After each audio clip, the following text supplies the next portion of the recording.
कहानी की शुरुआत में हम लॉस एंजलिस शहर को देखते हैं, जहां रात को एक ट्रक रोड पर जा रहा होता है। ये कोई आम ट्रक नहीं, बल्कि ये वो ट्रक है जिसमें करोड़ों पैसे लोड करके बैंक तक पहुंचाए जाते हैं। इस ट्रक में आगे 2 गार्ड्स और पीछे भी 2 गार्ड्स बैठे होते हैं। और तभी अचानक यह ट्रक एक डोनट शॉप के बाहर रुकता है। दरअसल गार्ड्स को भूख लगी हुई थी, इसलिए 2 गार्ड्स गाड़ी से उतरकर खाना खरीदने के लिए शॉप के अंदर चले जाते हैं, जबकि 2 गार्ड्स गाड़ी की सेफ्टी के लिए अंदर बैठे रहते हैं। और तभी वहां पर एक ब्लैक कलर की कार आती है, जिसमें से 4 लोग उतरते हैं और उन चारों ने अपने अपने चेहरे को मास्क से ढक दिया होता है। अब जैसे ही 2 गार्ड खाना लेकर बाहर आते हैं, तब मास्क पहने हुए लोग गार्ड्स पर बंदूक तान देते हैं। यहाँ ट्रक में बैठा हुआ एक गार्ड उन लोगों को देख लेता है और वो गार्ड जल्दी से पुलिस को इन्फॉर्म कर लेता है। तभी ट्रक में बैठे हुए गार्ड के पास एक मास्क पहना हुआ चोर आता है और वो चोर गार्ड को गाड़ी से बाहर निकलने को कहता है। लेकिन जब वो गार्ड बाहर निकलने से इनकार कर देता है, तब वो चोर ट्रक के शीशे में एक होल करके उसमें रस्सी फंसाकर एक गाड़ी से पूरे शीशे को बाहर खींच लेता है। अब वो गार्ड भागने की कोशिश करता है, लेकिन वो चोर उस गार्ड को मार डालता है। गोली की आवाज सुनकर जल्दी ही वहाँ पुलिस आ पहुँचती है।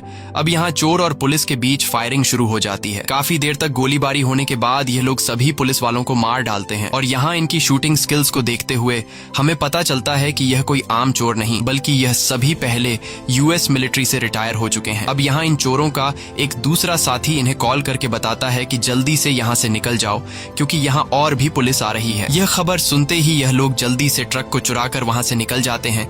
लेकिन जाने से पहले यह लोग यहाँ एक बम फिट कर देते हैं और उसे ब्लास्ट करवा देते हैं, ताकि पुलिस के आने के बाद उन्हें हमारे खिलाफ कोई सबूत न मिले। और कुछ ही देर बाद यह लोग अपने अड्डे पर पहुंच जाते हैं, जहां ये लोग अपने कपड़े चेंज कर लेते हैं। यहाँ टीम का लीडर रॉय सभी पर काफी गुस्सा होता है, क्योंकि इनका प्लान था कि यह लोग बिना किसी को मारे चुपचाप ट्रक को चुरा लेंगे। लेकिन अब इन लोगों ने कुछ पुलिस वालों को मार दिया था, इसलिए अब पुलिस चारों तरफ इन्हें ढूंढ रही होगी। यहाँ हमें पता चलता है कि इन लोगों ने जो ट्रक चुराई थी वह पूरी तरह से खाली थी, उसमें एक भी पैसा नहीं था। और यह बात इन लोगों को पहले से पता थी, क्योंकि यह लोग इस ट्रक से आगे एक बहुत ही बड़ी चोरी को अंजाम देने वाले हैं। यहाँ इनकी टीम का एक साथी जिसका नाम टोनी है, वो अपने लीडर रॉय से कहता है कि हमें एक आदमी को उस जगह पर भेजना चाहिए जहाँ पर हमने अभी ट्रक चुराया है, ताकि हमें पता चल सके कि पुलिस हमें ढूंढने के लिए क्या करने वाली है। रॉय को टोनी की बात ठीक लगती है, इसलिए रॉय अपने एक साथी बॉस्को को उस जगह पर भेज देता है। टीम का लीडर रॉय टोनी की बात को काफी सीरियसली लेता है, क्योंकि टोनी एक बहुत ही चालाक और समझदार इंसान है। साथ ही वो एक बहुत ही अच्छा ड्राइवर है। अगले सीन में हम डिटेक्टिव निक को देखते हैं। निक एक दबंग पुलिस वाला है, जिसकी चोरों के साथ बिल्कुल नहीं बनती, और स्पेशली वो चोरों के पीछे हाथ धोकर पड़ता है। साथ ही निक बहुत ज्यादा अय्याश और टर्की है, जो हर वक्त लड़कियों के साथ पड़ा रहता है। और आज भी वो अपने घर में खिड़की से होते हुए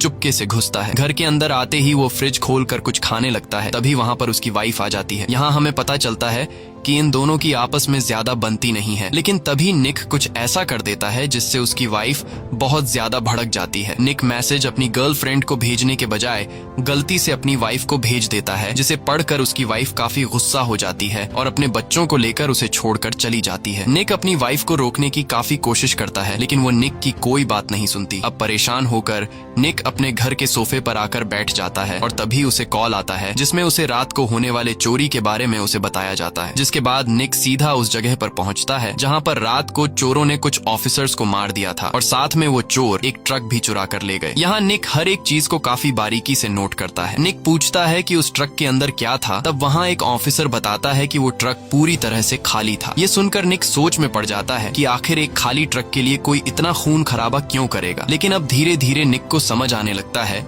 कि यह चोर जरूर कुछ बड़ा करने वाले हैं। इसीलिए वो बाकी लोगों से पूछता है कि क्या यहाँ पर उन चोरों का कोई फिंगरप्रिंट मिला है। तब वो लोग कहते हैं कि नहीं, वो चोर बहुत ही ज्यादा चालाक थे। उन्होंने जाने से पहले बम ब्लास्ट करके अपने सारे फिंगरप्रिंट्स मिटा दिए हैं। अब निक को जब इन चोरों को पकड़ने का कोई दूसरा रास्ता नहीं मिलता, तब वो अपने साथियों से कहता है कि मुझे यहाँ की सारी सीसीटीवी फुटेज चाहिए। ये कहकर वो जाने लगता है। वहीं हम कुछ दूरी पर बॉस्को को देखते हैं, जिसे चोरों के टीम के लीडर रॉय ने टोनी के कहने पर यहाँ भेजा था, ताकि बॉस को पता लगा सके कि इस केस को कौन हैंडल करने वाला है। और बॉस को यहाँ चुपके से डिटेक्टिव निक और उसकी टीम की फोटो ले लेता है और फिर वो फोटो सीधा अपने लीडर रॉय को भेज देता है। रॉय जब उन फोटोज को देखता है तो उसे पता चलता है कि इस केस को डिटेक्टिव निक संभालने वाला है, जिसके बाद रॉय निक के बारे में रिसर्च करने लगता है और रॉय को पता चलता है कि डिटेक्टिव निक एक बहुत ही सनकी इंसान है। सभी लोग उसे एक पुलिस वाला गुंडा कहकर बुलाते हैं। वो सरकार की भी बात नहीं सुनता और केस को अपनी मर्जी से सॉल्व करता है। साथ ही रॉय को पता चलता है कि डिटेक्टिव निक एक दफा जिस केस के पीछे पड़ जाए उसे वो सॉल्व करके ही रहता है। ये सब देखकर रॉय समझ जाता है कि हमारा पाला एक बहुत ही खतरनाक आदमी से पड़ा है। वहीं हम निक को देखते हैं जो अपने साथियों के साथ केस को सॉल्व करने के काम पर लग गया होता है। निक अपने साथियों से कहता है कि यहाँ पर जितनी भी चोरियां हुई हैं इन सब की डिटेल मुझे चाहिए। तब उनका एक साथी कहता है कि पिछले 3 महीनों में लॉस एंजलिस में कई बार चोरियां हुई हैं, लेकिन सभी चोरियां इतनी बारीकी से हुई हैं कि अभी तक किसी भी चोर का फिंगरप्रिंट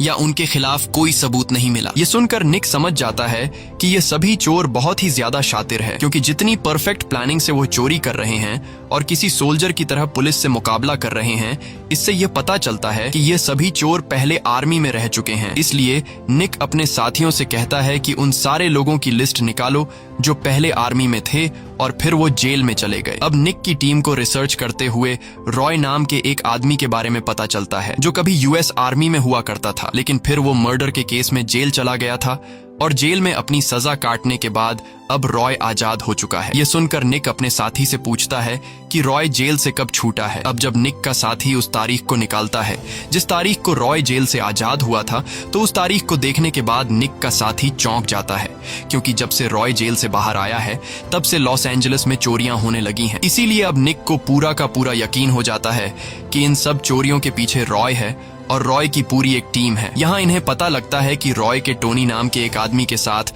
बहुत ज्यादा ताल्लुकात है और टोनी नाम का वो आदमी एक बार टेंडर है और रॉय अक्सर टोनी से मिलने बार में जाता है। ये पता चलते ही निक पहुंचता है सीधा उस बार में जहां पर टोनी नाम का आदमी बार टेंडर का काम करता है। यहाँ निक टोनी को देख लेता है और निक बार के अंदर टोनी के साथ बिल्कुल नॉर्मल तरीके से पेश आता है। निक ऐसे जाहिर नहीं होने देता कि जैसे वह एक पुलिस डिटेक्टिव है, बल्कि निक टोनी के साथ यहाँ वहाँ की बातें करने लगता है। लेकिन जैसे ही टोनी की बार से छुट्टी होती है और वह अपनी गाड़ी में आकर बैठता है, तभी वहाँ पर निक आकर टोनी को एक जोरदार पंच मारता है और टोनी को बेहोश कर देता है। कुछ देर बाद जब टोनी की आंख खुलती है तो वो खुद को एक अनजान जगह पर पाता है। टोनी कुछ समझ नहीं पाता कि मैं यहाँ पर कैसे पहुंचा, और जैसे ही वो रूम से बाहर आता है तो वो देखता है कि यहाँ निक और उसकी टीम कुछ लड़कियों के साथ डांस कर रहे हैं। अब निक जब टोनी को देखता है तो वो टोनी को एक चेयर पर बैठा देता है और उससे पूछता है कि तुमने किस मकसद से चोरी की है और तुम किसके लिए काम करते हो। ये सुनकर टोनी मुस्कुराता है और कहता है कि तुमने गलत आदमी को उठा लिया है, मैं ऐसा बंदा नहीं हूँ, मैं एक शरीफ बार में काम करने वाला आदमी हूँ। ये सुनकर निक उसे एक फोटो दिखाता है जिसमें टोनी रॉय के साथ खड़ा हुआ था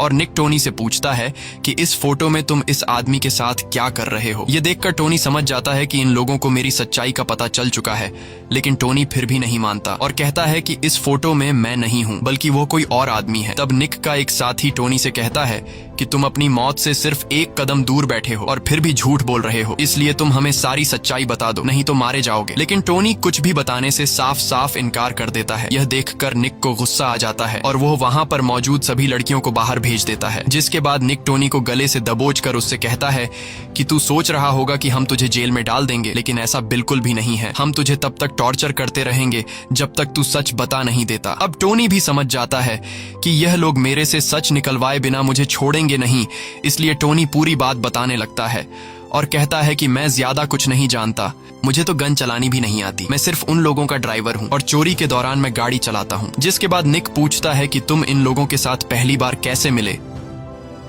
तब टोनी बताता है कि मैं जिस बार में काम करता हूँ वहाँ पर जितने भी लोग आते हैं उन सबको पता है कि मैं एक बहुत ही अच्छा ड्राइवर हूँ, इसीलिए एक दिन मेरे साथ बार में काम करने वाले एक आदमी ने मुझे बॉस्को से मिलवाया और बॉस्को मुझे लेकर के गया रॉय के पास। बॉस्को ने रॉय को मेरे बारे में बताते हुए कहा कि ये एक बहुत ही अच्छा ड्राइवर है। शुरू में रॉय को मेरी ड्राइविंग पर कुछ खास भरोसा नहीं था, लेकिन जब रॉय मेरे साथ टेस्टिंग के लिए कार में बैठा और उसने मेरी ड्राइविंग देखी तो वो मेरे ड्राइविंग स्किल से काफी इम्प्रेस हुआ और मुझे अपनी टीम में शामिल कर दिया। जिसके बाद मैंने उनके साथ पहली बार एक बैंक को लूटा। बैंक लूटने के बाद मुझे मेरे हिस्से के पैसे मिले और तब से ही ऐसा चल रहा है। मैं उनके साथ बैंक लूटता हूँ और मुझे मेरे हिस्से के पैसे मिल जाते हैं। इसके अलावा मैं और कुछ भी नहीं जानता, क्योंकि मैं गाड़ी लेकर बैंक के बाहर खड़ा होता हूँ और मैं गाड़ी चला करके उन्हें वापस लाता हूँ। तब निक पूछता है कि वो अगली चोरी कहाँ पे करने वाले हैं, जिस पर टोनी कहता है कि मुझे कुछ भी नहीं पता, क्योंकि मैं सिर्फ उनका एक ड्राइवर हूँ। वो लोग मुझे कुछ भी नहीं बताते। जिस दिन वो लोग चोरी करने वाले होते हैं उससे एक दिन पहले वो मुझे बताते हैं कि हम चोरी कहाँ करने वाले हैं, और चोरी करने के बाद वो लोग मुझे मेरे हिस्से का पैसा देकर मुझे भगा देते हैं। ये सब सुनने के बाद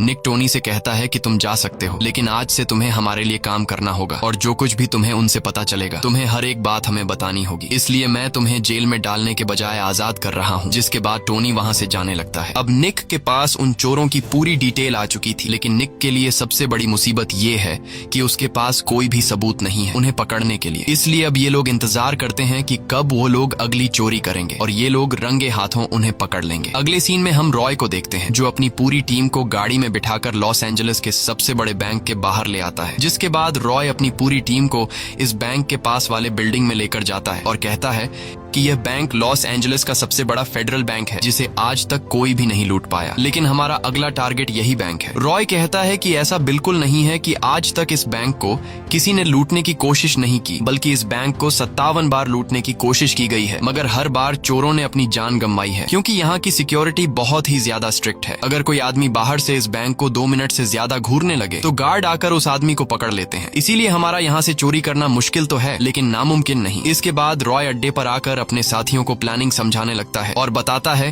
कि इस बैंक में हर रोज 500 से 700 मिलियन डॉलर हर रोज कैश होता है। बैंक के अंदर इतनी बड़ी अमाउंट होने की वजह से हर एक जगह पर सिक्योरिटी गार्ड मौजूद होता है, और हमारे लिए सबसे बुरी बात यह है कि इस बैंक के पास हर एक नोट का सीरियल नंबर होता है और वह नंबर कंप्यूटर में दर्ज है। इसलिए अगर कोई इस बैंक से पैसा चुराकर उन पैसों को बाहर दुनिया के किसी भी कोने में खर्च करेगा तो बैंक वाले उस नोट के सीरियल नंबर से उस आदमी को ट्रैक करके 2 मिनट में पकड़ लेंगे, क्योंकि उनके पास नोट का नंबर है। अब ये सब सुनने के बाद रॉय के साथी पूछने लगते हैं कि फिर हम आखिर चोरी करेंगे कैसे। तब रॉय बताता है कि ये लॉस एंजलिस का सबसे बड़ा बैंक होने की वजह से लॉस एंजलिस में बाकी जितने भी छोटे बड़े बैंक हैं उन सभी का पैसा इसी बैंक में आता है, और जब ये लोग मशीनों से उन पैसों को गिनने लगते हैं तब यहाँ इस बैंक की मशीनें फटे पुराने और खराब हुए नोटों को अलग कर देती हैं। इसके बाद उन सभी पुराने और खराब नोटों को कंप्यूटर में डालकर उनका सीरियल नंबर कंप्यूटर के डेटा से खत्म कर दिया जाता है, और फिर उन नोटों को मशीन में डालकर बर्बाद करके कचरा बना दिया जाता है। इस तरह से बैंक के पास बर्बाद किए गए नोटों का कोई रिकॉर्ड नहीं रहता, और ये लोग हर रोज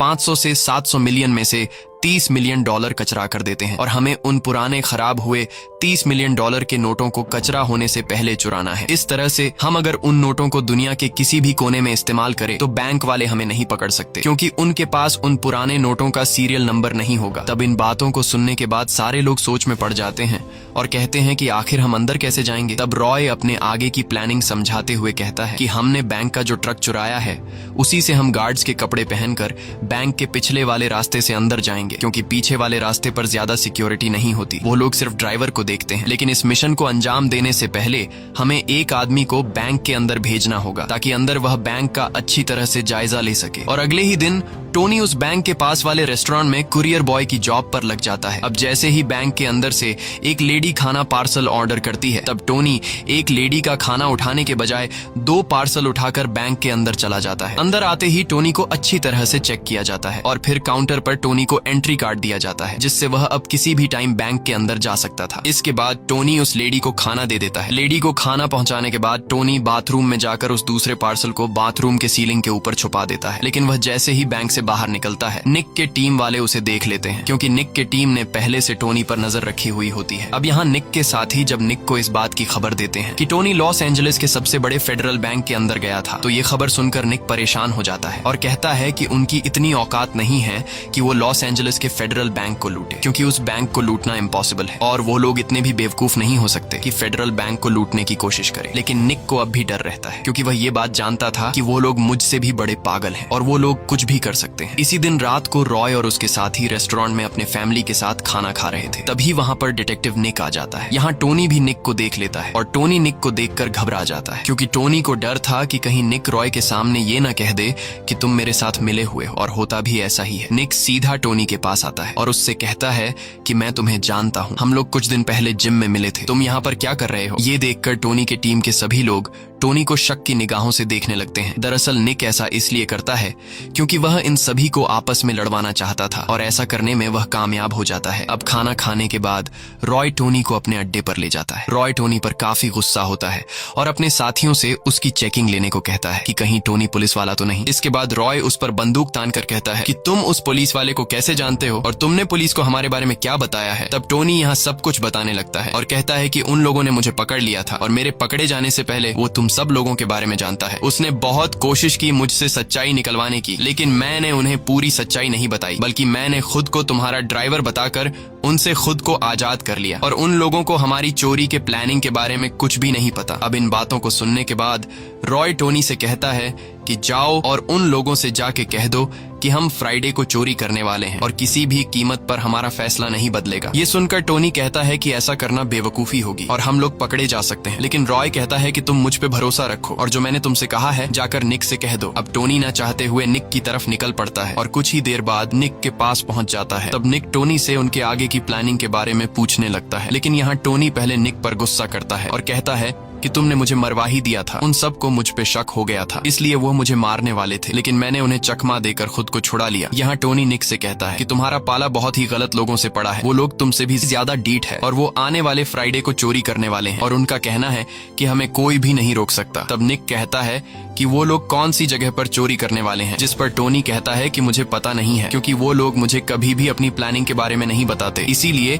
आने वाले फ्राइडे से एक दिन पहले ही मुझे पता चलेगा, तब मैं तुम्हें बता दूंगा। ये सुनकर निक कहता है कि कोई बात नहीं, मैं पता लगा लूंगा कि वो लोग फ्राइडे को कहां पर चोरी करने वाले हैं। इसके बाद टोनी वहां से चला जाता है और निक अपने काम पर लग जाता है। निक ये जानना चाहता था कि वो लोग अगली चोरी कहां पर करने वाले हैं और निक को पता चलता है कि रॉय एक कोठे पर चलने वाली वेश्या के साथ रिलेशन में है। ये पता चलते ही निक सीधा उस क्लब में आता है जहां उसके पास एक लड़की आकर नाचने लगती है, जिसके बाद निक उस लड़की को एक रूम में ले जाता है। निक उस लड़की का फायदा उठाना चाहता है क्योंकि वो जानता था कि इस लड़की का रॉय के साथ रिलेशन है, इसलिए निक उस लड़की के करीब जाने लगता है और वह लड़की उसे बता देती है कि ये लोग अगली चोरी पीको रिवेरा बैंक में करने वाले हैं। ये सुनकर निक काफी खुश हो जाता है क्योंकि अब निक को उन चोरों के अगले टारगेट का पता चल चुका था। लेकिन जैसे ही निक रूम से बाहर निकलता है तभी वहां पर रॉय आ जाता है और ये दोनों एक दूसरे को नजरअंदाज करते हुए अपने अपने रास्ते पर निकल पड़ते हैं। यहाँ हमें पता चलता है कि रॉय ने ये सब कुछ जानबूझकर अपनी रखैल से निक को बताने को कहा था। उसने अपनी गर्लफ्रेंड को कहा था कि वह निक के पास जाए और उसे बैंक का नाम बताए। अब फाइनली वह दिन आ जाता है जिस दिन ये लोग चोरी करने वाले होते हैं, जिसके बाद ये सभी लोग तैयारी करने लगते हैं और दूसरी तरफ निक और उसकी टीम भी तैयार हो जाती है। यहाँ पुलिस और चोर दोनों परेशान होते हैं क्योंकि इन दोनों ग्रुप्स को पता था कि आज कुछ भी हो सकता है और कुछ ही देर बाद चोरों की टीम पीको रिवेरा बैंक में घुस जाते हैं और देखते ही देखते सारे लोगों को बंदी बना लेते हैं। अब बैंक का पूरा कंट्रोल हाथ में लेने के बाद रॉय बैंक के मैनेजर को उठाता है और उससे पुलिस वालों को कॉल करने के लिए कहता है। जब मैनेजर पुलिस को कॉल मिला लेता है तब रॉय मैनेजर को अपनी शर्तें बताने लगता है कि हमें $10 मिलियन और एक हेलीकॉप्टर चाहिए और बाहर हमें एक भी पुलिस वाला नजर नहीं आना चाहिए। अगर पुलिस टाइम पर पैसे पहुंचा नहीं पाई तो हम एक एक करके यहाँ लोगों को मारते जाएंगे। वही निक अपने साथियों के साथ बैंक के बाहर खड़ा होता है और तभी वहाँ पर लोकल पुलिस की गाड़ियां आ जाती हैं। निक उनसे बहस करने लगता है कि ये हमारा केस है, हम पिछले कई दिनों से इनको पकड़ने के काम पर लगे हुए हैं, इसलिए तुम लोग यहाँ से चले जाओ। अब यहाँ रॉय चुपके से जब खिड़की से देखता है तो उससे पता चलता है कि यहाँ और भी पुलिस की कुछ गाड़ियां आ चुकी हैं। ये देखकर रॉय गुस्सा हो जाता है और वह अपने आदमी से कहता है कि एक लड़की को कमरे में ले जाकर मार दो। अब अपने लीडर की बात को मानते हुए वह आदमी ऐसा ही करता है और एक लड़की को कमरे में ले जाकर गोली मार देता है। गोली की आवाज सुनकर बाहर खड़े सभी पुलिस वाले अलर्ट हो जाते हैं। तब बाहर से फौरन बैंक के मैनेजर के पास पुलिस का कॉल आता है। तब बैंक का मैनेजर पुलिस से कहता है कि जल्द से जल्द इन लोगों के लिए एक हेलीकॉप्टर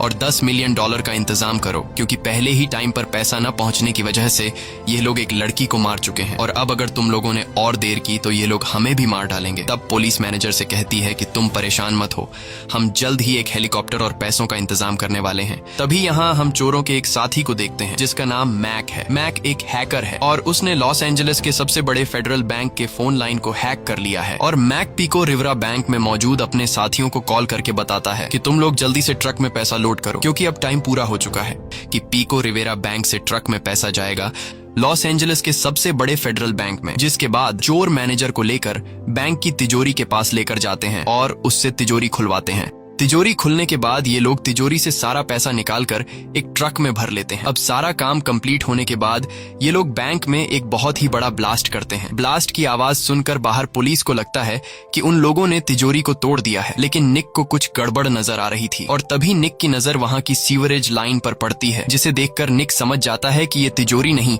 बल्कि टनल के रास्ते को तोड़ने की आवाज थी। ये पता चलते ही निक बैंक के अंदर घुस जाता है। अंदर जाकर ये लोग देखते हैं कि उन चोरों ने जितने भी लोगों को बंदी बना रखा था वो सभी सही सलामत है। और जब निक उस कमरे में जाता है जिस कमरे में उन चोरों ने एक लड़की को मारा था, तो वहां जाकर निक को पता चलता है कि उन लोगों ने किसी भी लड़की को नहीं मारा है, वो लड़की बिल्कुल ठीक है और जो गोली की आवाज आई थी वो सिर्फ एक ड्रामा था। और जब ये लोग तिजोरी के पास वाले रूम में पहुंचते हैं तो वहां उन्हें एक बहुत ही बड़ा गड्ढा दिखाई देता है, जिसे देखकर ये लोग समझ जाते हैं कि वो चोर हमें बेवकूफ बनाकर सीवरेज लाइन से होकर चले गए हैं। वही हम रॉय और उसके एक साथी को देखते हैं जिन्होंने बैंक के गार्ड्स के कपड़े पहने होते हैं और ये लोग एक ट्रक को चला रहे होते हैं। ये वही ट्रक होता है जिसे हमने कहानी की शुरुआत में देखा था और अब इन्होंने इस ट्रक को पेंट करके इसका पूरा डिजाइन बदल दिया होता है ताकि ये बिल्कुल एक ओरिजिनल बैंक में पैसे ले जाने वाला ट्रक लगे। और अब उन्होंने जिस पिको रिवेरा बैंक में डाका डाला था उसकी तिजोरी से सारा का सारा पैसा लेकर उन्होंने ट्रक में भर दिया है और ये पैसा अब ये लोग लॉस एंजलिस के सबसे बड़े फेडरल बैंक की तरफ ले जा रहे हैं। वही हम रॉय के हैकर साथी को देखते हैं जिसने लॉस एंजलिस के फेडरल बैंक का कॉन्टैक्ट लाइन हैक कर लिया होता है और यहाँ वो लॉस एंजलिस के फेडरल बैंक के गार्ड्स को कॉल करके कहता है कि हमारा ट्रक पैसा लेकर कुछ ही देर में पहुंचने वाला है। और यहाँ हमें सारी सच्चाई का पता चलता है कि उन्होंने जो अभी एक छोटे बैंक पिको रिवेरा में से जो पैसे ट्रक में भरे थे वो पैसे ये लोग लॉस एंजलिस के सबसे बड़े फेडरल बैंक के साथ पुराने नोटों में एक्सचेंज करने वाले हैं, क्योंकि अभी उन्होंने जो पैसे ट्रक में भरे हैं वो पैसे ये लोग चुराना नहीं चाहते, क्योंकि अगर ये पैसे इन्होंने अभी चुरा लिए तो इन नोटों का सीरियल नंबर फेडरल बैंक के साथ कंप्यूटर में दर्ज है, जिस वजह से यह लोग पकड़े जा सकते हैं। इसलिए अब यह लोग नए नोट जिनके सीरियल नंबर बैंक के पास है वह नए नोट यह लोग अंदर छोड़कर पुराने फटे हुए नोट चुराना चाहते हैं जिनके सीरियल नंबर का रिकॉर्ड बैंक ने खत्म कर दिया होता है। और कुछ ही देर बाद यह लोग फेडरल बैंक के पिछले वाले रास्ते से पहुंच जाते हैं जहां गेट पर एक गार्ड उन्हें रोक देता है और यह लोग उस गार्ड को अपनी एक फेक आईडी दिखाते हैं जो बिल्कुल असली लग रही थी। इसलिए गार्ड फेक आईडी को पहचान नहीं पाता। साथ ही उन्हें पहले से कॉल पर बता दिया गया था कि ट्रक कुछ ही देर में आने वाला है, इसलिए गार्ड को जरा सा शक भी नहीं होता कि इस ट्रक में गार्ड्स के बजाय चोर बैठे हैं। जिसके बाद गार्ड्स ट्रक को अंदर जाने देता है। अंदर आते ही ये लोग पैसों के 2 बड़े बड़े बॉक्सेस ट्रक से निकालते हैं। ये वही पैसे होते हैं जो उन्होंने अभी पिको रिवेरा बैंक के तिजोरी से लूटे थे और ये लोग इन पैसों के 2 बॉक्सेस को काउंटिंग वाली जगह पर ले जाने लगते हैं। यहाँ हम देखते हैं कि इन लोगों ने टोनी को एक पैसों के बॉक्स में अंदर छुपा कर रखा है और जब ये लोग काउंटिंग वाली जगह पर पहुंचते हैं तब एक गार्ड आकर उनसे कहता है कि पैसों को काउंटिंग में टाइम लगेगा, इसलिए तुम लोग डिपार्ट के बाहर इंतजार करो। इसके बाद वो गार्ड उस पैसों के बॉक्स को जिसके अंदर टोनी छुपा हुआ था वो उसे काउंटिंग वाले डिपार्ट के अंदर ले आता है। यहाँ रॉय अपने साथी बॉस्को को कॉल करके कहता है कि टोनी काउंटिंग वाले डिपार्ट में पहुंच चुका है, इसलिए तुम जल्दी से यहाँ की बिजली काट दो। अब बॉस्को जो पहले से नीचे वाले फ्लोर में छुपके से घुस गया होता है वो वहां से पूरे बैंक की बिजली बंद कर देता है। बिजली खराब होने की वजह से बैंक के अंदर काउंटिंग का काम करने वाले सभी लोग डिपार्ट से बाहर आ जाते हैं और बिजली के ठीक होने का इंतजार करने लगते हैं। अब टोनी पूरे डिपार्ट में एक पैसों के बॉक्स के अंदर अकेला रह चुका था। इसके बाद टोनी एक स्ट्रोब लाइट ऑन कर देता है जिससे सभी कैमरे ब्लर हो जाते हैं। कैमरे ब्लर होने के बाद टोनी जल्दी से पैसों के बॉक्स से बाहर आता है और देखता है कि यहाँ पर कोई भी नहीं है। अब टोनी जल्दी से वहां पर मौजूद उन फटे पुराने पैसों को बैग में भरने लगता है जिन्हें एक बार काउंट कर लिया गया है और दोबारा गार्ड इन पैसों को काउंट नहीं करेंगे। ये वो पैसे होते हैं जिन पैसों का सीरियल नंबर कंप्यूटर के डेटा से मिटाकर उन्हें कचरा किया जाने वाला था। अब टोनी जल्दी जल्दी से कई सारे बैग्स को पैसों से भरकर वहां पर मौजूद कचरे के डब्बे में उन बैग्स को फेंकने लगता है। टोनी कचरे के डब्बे में पैसों से भरे बैग्स इसलिए फेंकता है क्योंकि कुछ देर बाद कचरे वाली गाड़ी आकर इन पैसों को कचरा समझकर बाहर फेंक देगी, तब जाकर यह लोग यहीं पैसों को उठा लेंगे। वहीं कंट्रोल रूम में गार्ड्स को शक होने लगता है कि अचानक सभी कैमरे खराब कैसे हो गए, इसलिए कुछ गार्ड्स काउंटिंग डिपार्ट की तरफ आने लगते हैं। यह देखकर रॉय टोनी को वायरलेस माइक के जरिए कहता है कि जल्दी से सभी पैसों को कचरे के बॉक्स में फेंक दो क्योंकि कुछ गार्ड्स तुम्हारी तरफ आ रहे हैं। यह सुनकर टोनी घबरा जाता है और वो और भी जल्दी से पैसों को बैग्स में भरकर कचरे के बॉक्स में फेंकने लगता है। अब ढेर सारा पैसा कचरे के बॉक्स में फेंकने के बाद टोनी समझ जाता है कि गार्ड्स यहाँ पहुंचने ही वाले होंगे, इसलिए टोनी जल्दी से वेंटिलेशन की जाली खोल देता है और जैसे ही गार्ड्स वहां पर पहुंचते हैं तब तक टोनी वेंटिलेशन के रास्ते में घुस गया होता है। अब यहाँ गार्ड्स डिपार्ट के अंदर पैसों को गिनने लगते हैं और पैसे बिल्कुल बराबर होते हैं।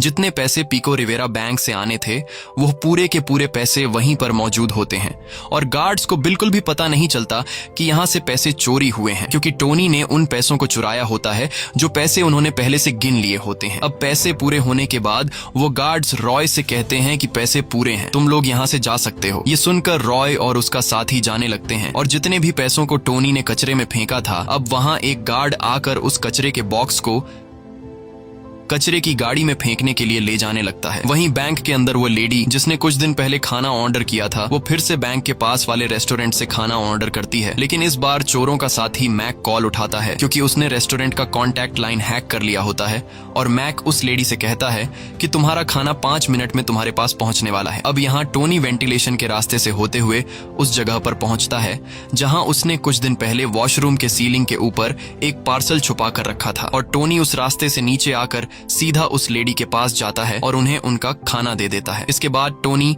बिना किसी रोक टोक के बैंक से बाहर आ जाता है क्योंकि उसके पास कुरियर बॉय का कार्ड था, जिससे गार्ड्स को टोनी पर शक नहीं होता और गार्ड्स टोनी को कुरियर बॉय समझकर छोड़ देते हैं। लेकिन तभी बैंक के गार्ड्स के पास कॉल आता है जिसमें खाना ऑर्डर करने वाली लेडी कहती है कि यह खाना कई दिन पुराना है, इसलिए उस कुरियर बॉय को जाने मत दो। लेकिन अब काफी देर हो चुकी थी क्योंकि टोनी वहां से निकल चुका था। वहीं कचरे वाली गाड़ी उस कचरे के बॉक्स को गाड़ी में खाली कर देता है जिस बॉक्स में टोनी ने पैसे भरे थे और जैसे ही वो कचरे की गाड़ी जाने लगती है तब रॉय और उसका साथी अपने ट्रक में बैठकर उस कचरे की गाड़ी का पीछा करने लगते हैं। लेकिन तभी सिग्नल पर सेम इसी तरह का एक दूसरा कचरे का ट्रक आता है और इन दोनों गाड़ियों के ड्राइवर एक दूसरे को इशारा करके अलग अलग रास्ते पर चल पड़ते हैं। यहाँ रॉय कचरे की गाड़ी का नंबर प्लेट नोट नहीं कर पाता और एक गाड़ी का पीछा करने लगता है। वहीं पूरे शहर में निक की टीम चोरों को ढूंढ रही होती है और तभी उन्हें रास्ते में टोनी दिखाई देता है। टोनी को देखकर वो लोग फौरन उसे पकड़ लेते हैं और निक टोनी को बुरी तरह से पीटने लगता है क्योंकि निक समझ गया था कि टोनी हमें धोखा दे रहा है। यहाँ टोनी निक को पूरी सच्चाई बता देता है और साथ ही टोनी निक को रॉय का लोकेशन भी दे देता है। वहीं दूसरी तरफ रॉय कचरे की गाड़ी को फॉलो करते हुए उस जगह पर पहुंच जाता है जहां पर बैंक की गाड़ियां कचरा खाली करती है। अब कचरे की गाड़ी खाली होने के बाद ये लोग कचरे में से वो बैग उठाने लगते हैं जो टोनी ने पैसों से भर दिए थे और रॉय उन सभी बैग्स को अपनी गाड़ी के डिग्गी में रख देता है। लेकिन रॉय चेक नहीं करता कि आखिर इन बैग्स में क्या भरा पड़ा है और तभी रॉय के पास अपने हैकर साथी मैक का कॉल आता है। मैक रॉय से कहता है कि टोनी को पुलिस ने पकड़ लिया है और टोनी ने पुलिस को तुम्हारा लोकेशन दे दिया है, इसलिए जिस जगह पर तुम हो वहां से निकलो क्योंकि जल्द ही वहां पर पुलिस आने वाली है। यह खबर सुनते ही रॉय अपने साथियों के साथ गाड़ी में बैठकर वहां से निकल जाता है। कुछ दूर आगे आने के बाद यह लोग ट्रैफिक में फंस जाते हैं। तभी पीछे से निक इन्हें देख लेता है। रॉय को देखकर निक और उसकी टीम तैयारी करने लगती है और निक टोनी को गाड़ी में हथकड़ी से बांध लेता है। यहाँ रॉय को भी पता चल जाता है कि निक ने हमें देख लिया है, इसलिए यह लोग भी तैयार हो जाते हैं और देखते ही देखते इनके बीच फायरिंग शुरू हो जाती है और चारों तरफ गोलियां चलने लगती हैं, जिसमें से एक गोली बॉस्को के गर्दन पर लगती है और बॉस्को मारा जाता है। ये देखकर रॉय काफी गुस्सा हो जाता है और रॉय उस पुलिस वाले को मार डालता है जिसने बॉस्को को शूट किया था। फिर तभी यहाँ पुलिस रॉय के दूसरे साथी को भी मार डालती है। अब रॉय अकेला होने की वजह से पुलिस उस पर भारी पड़ रही थी, इसलिए रॉय वहाँ से भागने लगता है। तब निक भी उसका पीछा करने लगता है। कुछ दूर आगे जाने के बाद जब रॉय एक कंटेनर से कूद रहा होता है तभी पीछे से निक उसे शूट कर लेता है, जिससे रॉय बुरी तरह से घायल हो जाता है। अब रॉय खुद को बचाते हुए एक गाड़ी के पीछे छुप जाता है और तभी यहाँ पर निक भी आ जाता है। निक रॉय को सरेंडर करने के लिए कहता है, लेकिन रॉय सरेंडर करने के बजाय निक पर बंदूक तान देता है। तभी निक जवाबी कार्रवाई में रॉय को गोलियों से छलनी कर देता है और रॉय मारा जाता है। अब निक ने सभी चोरों को उनके अंजाम तक पहुंचा दिया था, बस अब सिर्फ टोनी रह चुका था। और निक जैसे ही वापस अपनी गाड़ी के पास आता है तो वह देखता है कि टोनी खुद को छुड़ाकर भाग चुका है। ये देखकर निक को काफी गुस्सा आता है। अब निक जब रॉय की गाड़ी के डिग्गी में बैग्स चेक करता है तब उसे पता लगता है कि इन बैग्स में पैसे नहीं हैं बल्कि कचरा भरा गया है। इसीलिए निक समझ नहीं पाता है कि वो लोग इतने बेवकूफ कैसे हो सकते थे कि उन्होंने कचरे के लिए अपनी जान दे दी। कुछ देर बाद यहाँ पर FBI की टीम आती है और FBI की टीम देखती है कि बैंक से एक भी पैसा चोरी नहीं हुआ है, क्योंकि इन चोरों ने पैसों के बजाय कचरे को चोरी कर लिया था। इसलिए FBI इस केस को बंद कर देती है। लेकिन निक इस चोरी के बारे में कई दिनों तक सोचता रहता है और तभी उसकी नजर चोरों की टीम में से आखिरी बचे इंसान की फोटो पर पड़ती है और वह कोई और नहीं बल्कि टोनी होता है। इसलिए निक उस बार में जाता है जहाँ पर टोनी काम किया करता था। निक को लगा कि शायद यहाँ मुझे कोई राज मिल जाए। अब यहाँ निक के पहुंचने पर बार का मालिक बताता है कि टोनी 2 दिन पहले काम छोड़कर यहाँ से जा चुका है। अब निक जैसे ही वापस आ रहा होता है तभी उसकी नजर सामने की एक फोटो पर पड़ती है जिसमें टोनी एक फुटबॉल टीम के साथ बैठा होता है। टोनी के साथ चोरों का हैकर साथी मैक भी होता है और हम उस आदमी को भी देखते हैं जो असली पैसों के ट्रक को लेकर जा रहा था, जिसके बारे में पुलिस को कोई आइडिया नहीं था। तभी निक देखता है कि यहाँ पर हर तरफ फेडरल बैंक के एम्प्लॉई हैं, इसीलिए वह बाहर निकलता है और बाहर आकर वह देखता है कि टोनी जिस बार में काम करता था उसके बगल में ही फेडरल बैंक है। और यहाँ निक को पूरी सच्चाई का पता चलता है कि इस पूरे गेम का मास्टरमाइंड टोनी था। बैंक के बगल के बार में काम करते हुए टोनी ने बैंक के एम्प्लॉई से नशे की हालत में हर एक जानकारी ले ली थी और उसने अपने साथ बैंक के कचरा ले जाने वाले ट्रक के ड्राइवर को भी अपने साथ शामिल कर लिया था। इस चोरी की पूरी प्लानिंग टोनी ने बनाई थी। उसने सिर्फ मुझे बेवकूफ नहीं बनाया बल्कि उसने रॉय और उसकी टीम को भी बेवकूफ बनाया और उसने एक ऐसी रकम को चोरी किया जिसका बैंक के पास कोई भी रिकॉर्ड नहीं है। और अब मुझे सब कुछ पता होने के बावजूद भी मैं उसे पकड़ नहीं सकता क्योंकि उसके खिलाफ मेरे पास कोई भी सबूत नहीं है। मूवी के आखिर में हम टोनी को लंदन के एक बार में देखते हैं और अब भी वह एक बार टेंडर का जॉब करता है और इस बार उसका बार एक डायमंड एक्सचेंज कंपनी के बगल में है। तभी यहाँ टोनी के पास जब डायमंड एक्सचेंज कंपनी का एक एम्प्लॉई आता है तो टोनी उसे फ्री में एक ड्रिंक देता है। ये देखकर हमें पता चलता है कि इस बार टोनी का अगला टारगेट डायमंड एक्सचेंज कंपनी है। इसी के साथ ये कहानी खत्म हो जाती है। अगर आपको ये वीडियो अच्छी लगी हो तो हमारे चैनल को सब्सक्राइब और वीडियो को लाइक जरूर कीजिएगा।